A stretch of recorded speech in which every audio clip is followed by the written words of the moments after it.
Hey, I spent the last month of my life drawing. Today I want to talk just a little bit about what I accomplished and share some cool workflow stuff that I came up with that might help if you, like me, are a solo dev who's more comfortable with code than you are with art.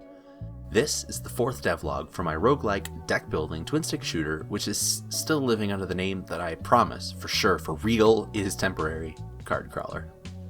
You might notice that I started out this video by telling you that I have redrawn pretty much my entire game, but what you're seeing here looks pretty much the same. I did that totally because I wanted you to see where we're coming from, and not at all because I'm still nervous about showing what I've done to random strangers on the internet.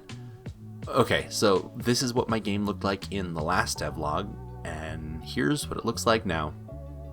There's a few details here and there that need addressing, but I feel like it's a huge step up from where we were.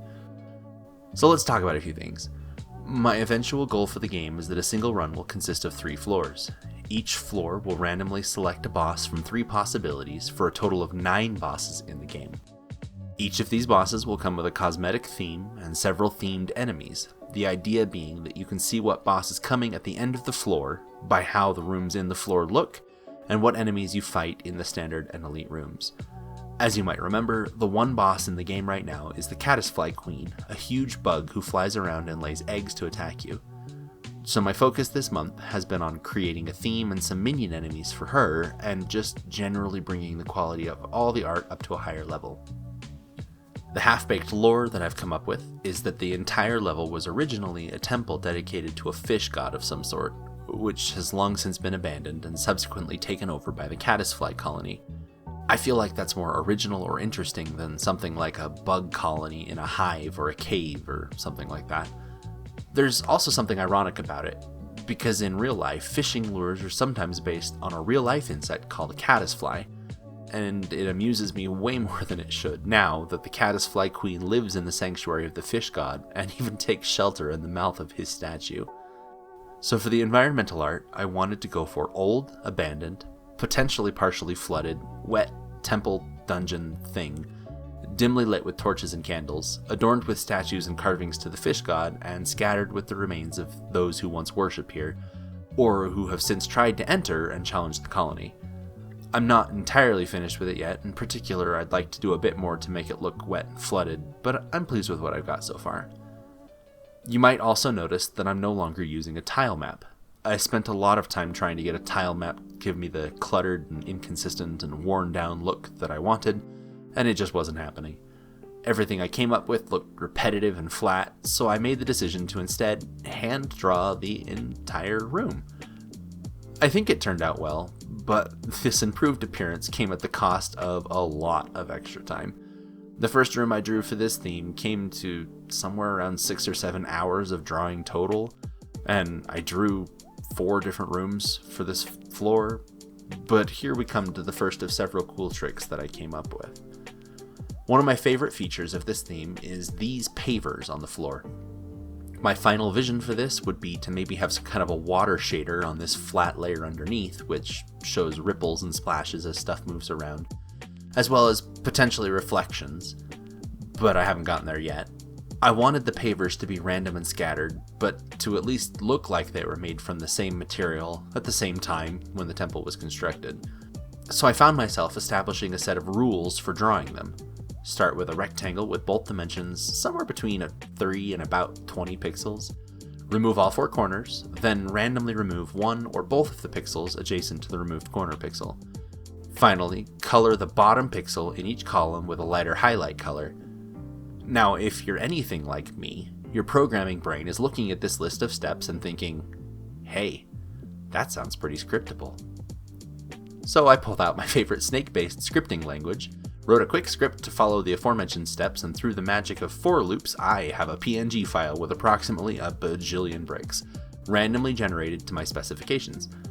I elected to still place them by hand, cutting and pasting from the donor image to the dungeon image, trimming or expanding here and there as needed to fill the gaps.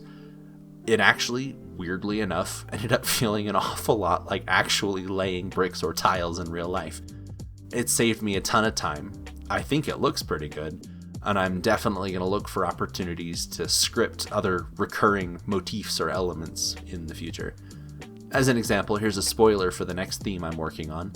I drew a section of bookshelf, complete with books in random sizes and colors, and then I wrote a real quick script to generate an empty bookshelf and then iterate across it, filling it with randomized books.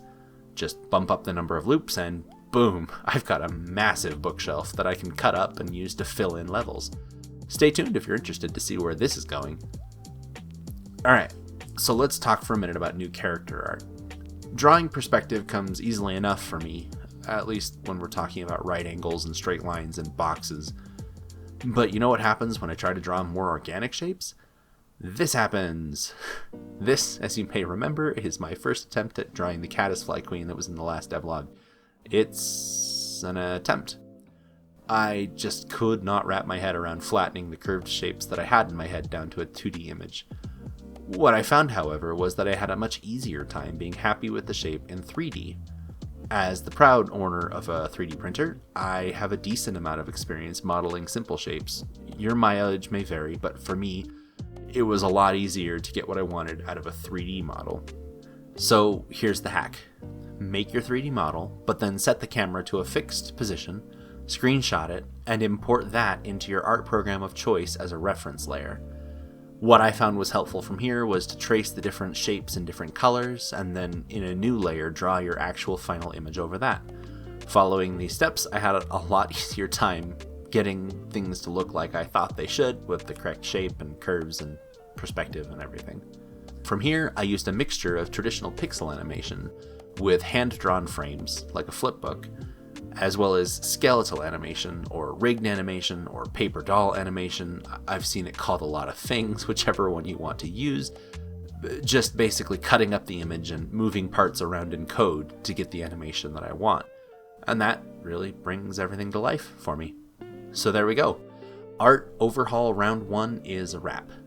So what's next? Well, I was really hoping to dive right into the next theme, but over the course of this month, while I've been forcing myself to focus on art, and even in the week or so since I wrapped stuff up and handed it over to my playtesters, a lot of issues have come up.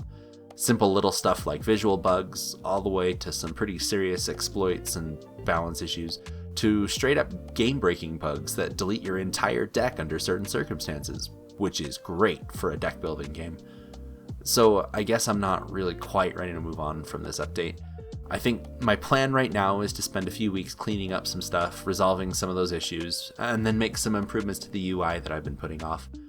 As always, I will also just be trying to add in a good handful of cards. The more choices available to the player, the better, I think. That might carry me through to the next month already, particularly as this video is so late, but if it doesn't, I will just jump right into the next theme, boss, and set of enemies. I'm pretty excited for what I've got planned for that one, so whether it's next month or the month after that, stick around and see how things shape up. Thanks for watching.